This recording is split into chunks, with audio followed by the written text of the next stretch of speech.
Hi friends, I am Dr. Meghna. I am a psychiatrist and psychotherapist working out of Hyderabad. In this video, I would like to introduce you to 10 friends called the 10 Mind Sutras.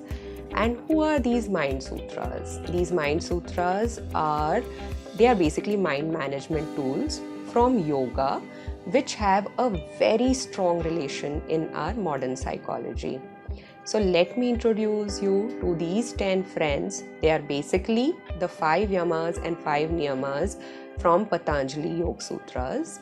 If you have read about Yoga Sutras, and I'll be giving you the parallels in modern psychology.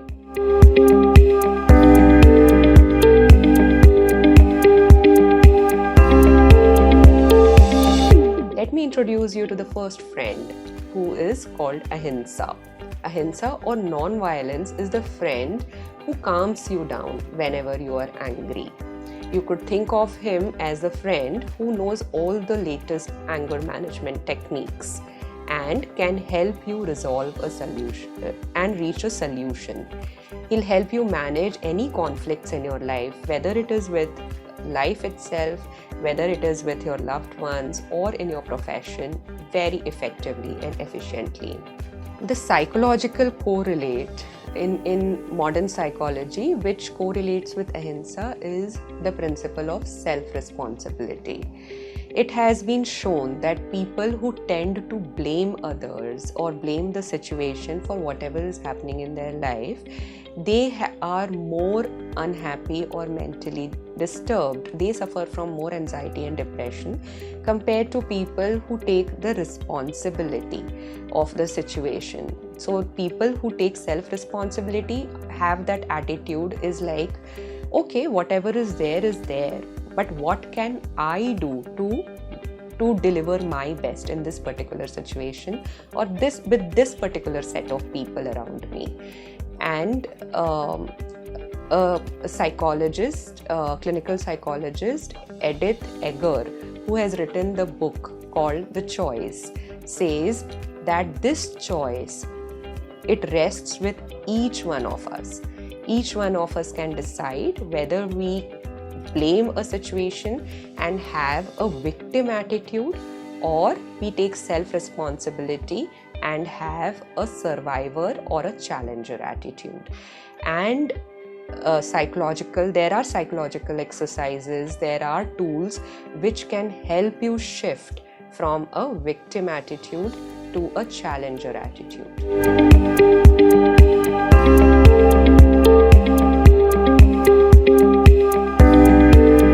The second friend is called as Satya.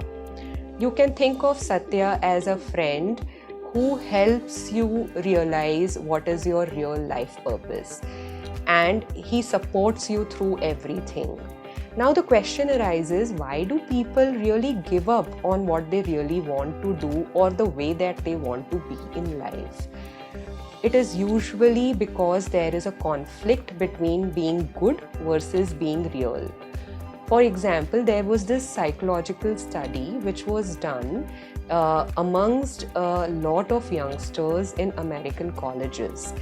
82% of the boys in the study said that if they refused to play active sports, they were teased either by their family members or friends as saying that you are a girl, like don't behave like a girl. Or if they would cry, they would be their caregivers would say, don't cry like a girl. And this kind of shaming would lead boys not to emote freely or tell about their choices in especially amongst their peers. Now this kind of restriction which society kind of imposes on all of us, that we are supposed to behave in a certain manner just to be good, to be a good wife, to be a good mother, to be a good CEO of an organization, to be a good employee. This lays a lot of restriction on us, and especially when in stress, it can lead to a lot of mental problems like anxiety and depression. Again, mind management tools exist which can help you to be as real as possible. For example, assertiveness. Assertiveness is a tool where you can be good and real at the same time.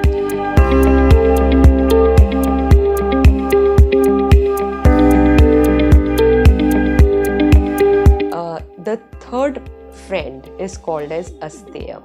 Asteya is the friend who asks you not to compare with others, especially in this today's world of social media, where everybody is suffering from this FOMO or FOBO, as they call it, fear of missing out or fear of having too many options. This is the time where this friend called Asteya can ask you to believe in yourself rather than compare with others.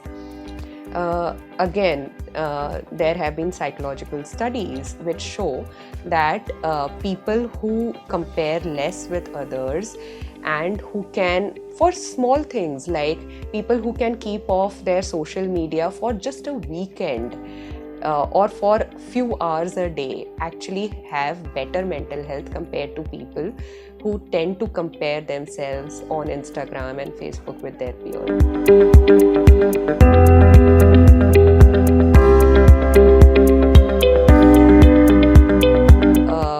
Fourth friend is called as Brahmacharya.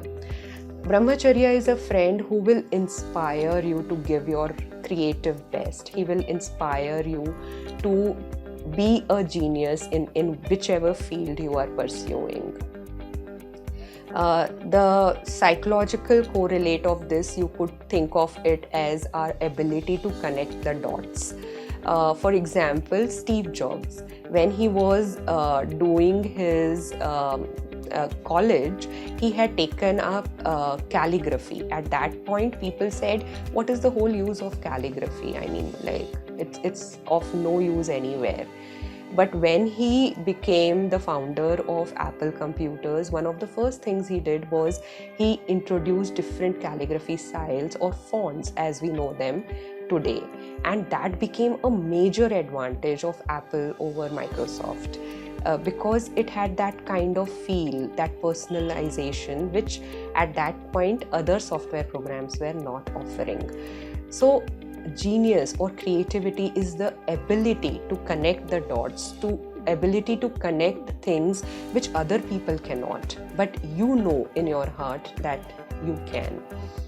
And like I said, the psychological correlation of it would be just having some me time, just a walk in the mornings where you can just let your mind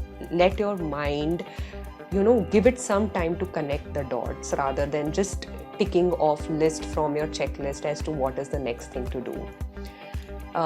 So that would be the psychological correlation of Brahmacharya, or the ability to connect the dots.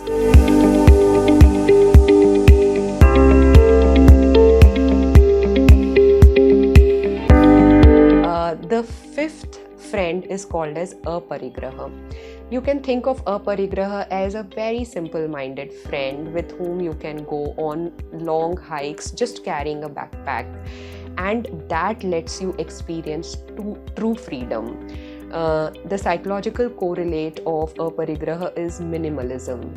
It has been again proved that people who can let go of their materialistic possessions or emotions actually have better mental health compared to people who are trying to amass the next big thing, the next big phone or car or next big promotion. When you're running behind something, it actually takes away a lot of your mental peace.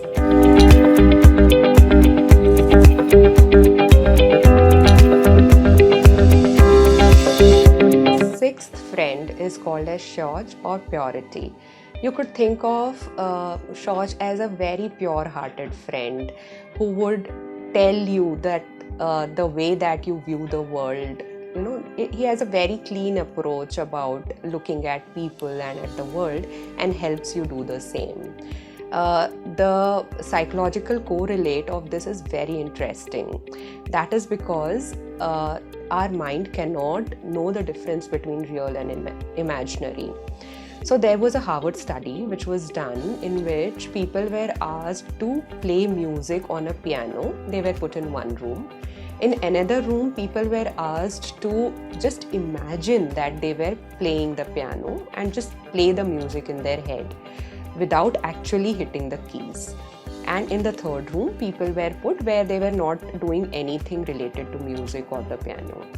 And when their mind scans were done, it was shown that people who actually played the piano and people who just imagined playing the piano, the same areas of the brain were activated.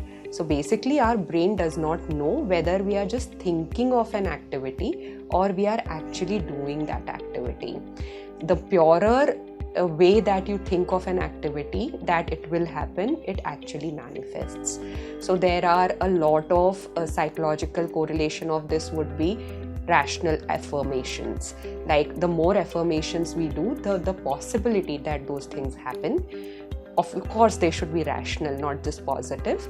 The more rational affirmations we have in our life, the likelihood of those events actually happening in our life is much higher.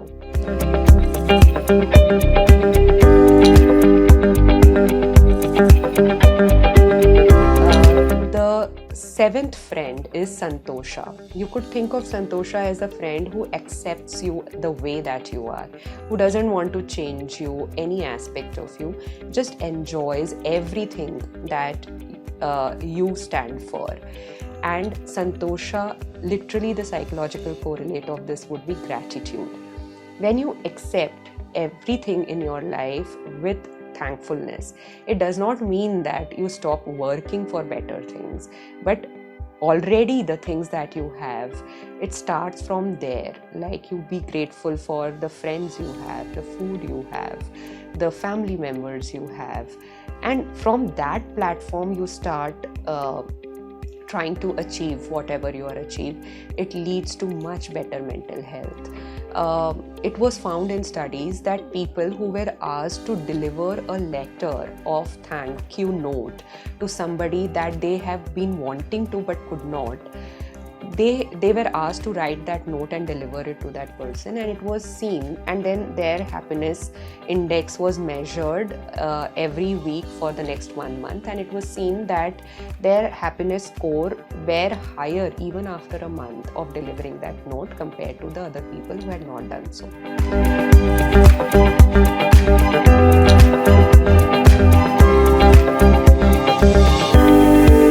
The eighth friend is called as Tapas. Tapas is a friend who asks you to let go of your short-term gratifications for your long-term goals, who keeps on reminding you that you would rather focus on your long-term goals, rather give in to short-term pleasures.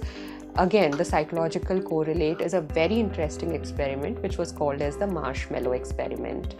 There were kids who were put in one room and they were said that they can either have, they were given chocolates and they were said either they can have the candy right away or they could wait for some time. And if they wait for some time, they get to have another candy. So if they wait, they would be rewarded by having 2 candies instead of 1. These children were then followed by psychologists for next 40 years. And it was seen that over a period of next 40 years, these people were not just successful in their lives, they had better health and better relationships too. Thus, the ability to delay gratification is one of the most important indicators or determinants of success, health, and happiness in life.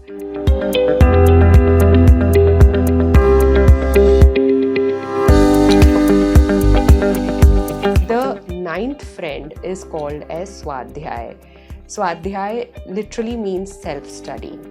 He is a friend who constantly asks you to introspect and change the part or the thought or the action which is not working for you, and constantly keep on introspecting and removing the things which are not really working for you and keep on building on things which are helpful to you.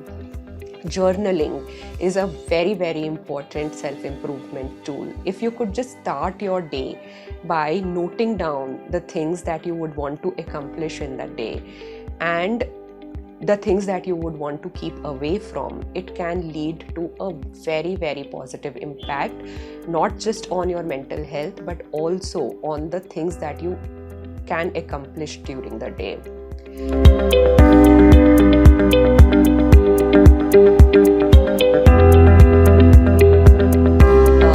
The 10th Mind Sutra is called as Ishwar Pranidhan, or the ability to surrender to a higher power, whether you call it divine, universe, or higher power. The ability to surrender, the ability to say that there is something bigger in life than just us. And again, there have been literally an avalanche of studies which have shown that people who pray or who believe in a higher power, compared to people who think that they are the source of everything in their life, it has been shown that they have much better mental health, and not just mental health, even physical health, compared to people who do not really believe in God, universe, higher power, whatever you call it.